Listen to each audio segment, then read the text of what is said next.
Hey, you did it, G. How was your first and hopefully last nab and grab? They're unharmed and in one piece, I see. I gather from the cursing and yelling that you didn't gag them before you put the bag over their head. God forbid we have to do this again, but if we do, we should invest in gags or some sort of knockout gas. Make a note of that. All right. I get that this is very shocking for you. But I'd really appreciate it if you could calm down with the insults. Criminals have feelings too. Believe me, I have nothing against you personally. And we're going to try to make this as painless as... You're not the governor's kid. Giacomo, this is not the governor's kid we were trying to ransom. Who the fuck is this?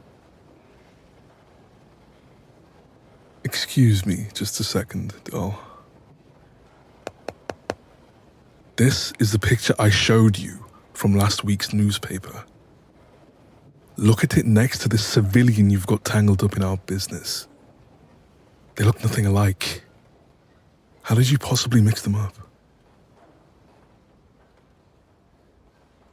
Bud, what's the point of us giving you a health plan, including vision, if you're not going to use it? You're taking the day off and going to the optometrist. Boss's orders. Before your nearsightedness gets you and me killed.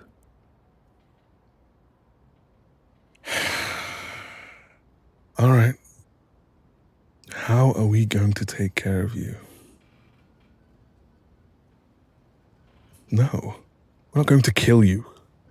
I don't know what sort of Godfather-esque dark romance stuff you've been reading or watching, but organized crime is a fairly tidy process nowadays. Making people sleep with the fishes is costly and messy. Me and mine almost exclusively work in money laundering and counterfeiting.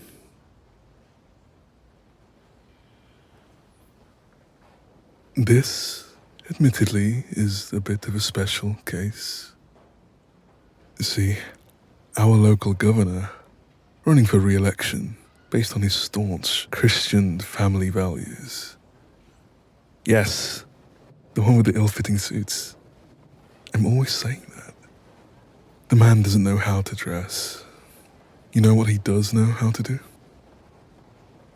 Woo his way into sweet, unsuspecting women's hearts and beds without telling them he's married. Sweet, unsuspecting women like my widowed auntie Nina, who thought she was getting a second chance at love and got nothing but an NDA and a frankly insulting amount of hush money. I fucking know, right?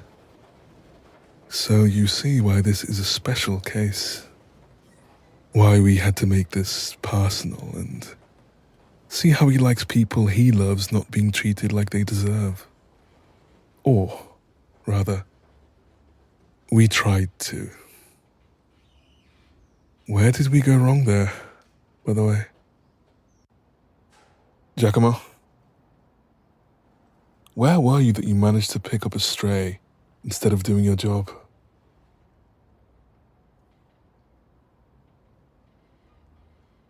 That's right. That schmuck had an event at the library. Shaking hands, kissing babies, probably being a worse role model and reader than the drag queens he hates. I thought it was closed to the public. That's why we planned the kidnapping then. Are you on his campaign team, doll? Because I hate to break it to you. Your boss is a fucking arsehole. Oh, you're a librarian? You kidnapped a librarian? You are fucking killing me, man. What are you gonna do next? Roll a nurse and kick us down to a lower circle of hellfire and brimstone? Do me a favor and go out and start the car, please. So we can try and get some good karma back. And the door while you're at it. Sorry about all this. Let's get you untied out of this damn warehouse and back home. Of course we're going to take you home, darling. Safe and sound. You've suffered enough because of me and my cousin out there. And keeping you quiet the old-fashioned way wouldn't benefit us at all. Like I said, I like my crimes like I like my money. Untraceable and unbloodied. Hand to God. Besides, I'm a mobster, not a monster. Libraries are an important part of the community, and I appreciate people like you who keep them running as best as you can. I might even want to stop by and say hello if that's all right with you.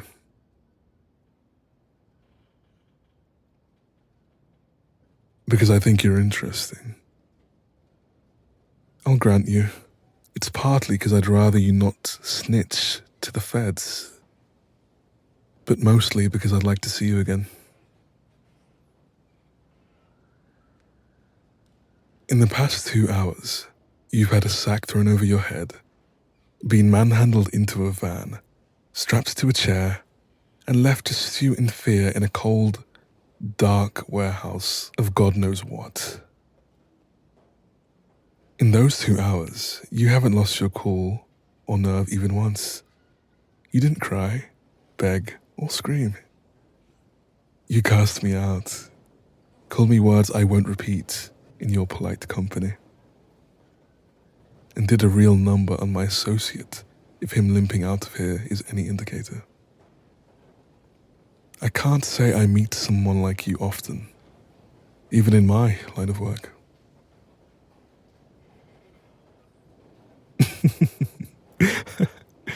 You're giving me, a seasoned criminal, terms and conditions. Oh, I like you. All right, darling.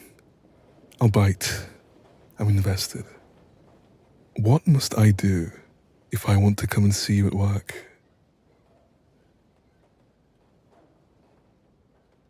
No more illegal activities on library grounds?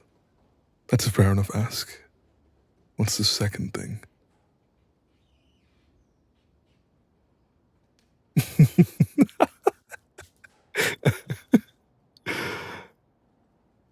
Oh, it goes without saying that I'll be the one driving you home. I love G, I do.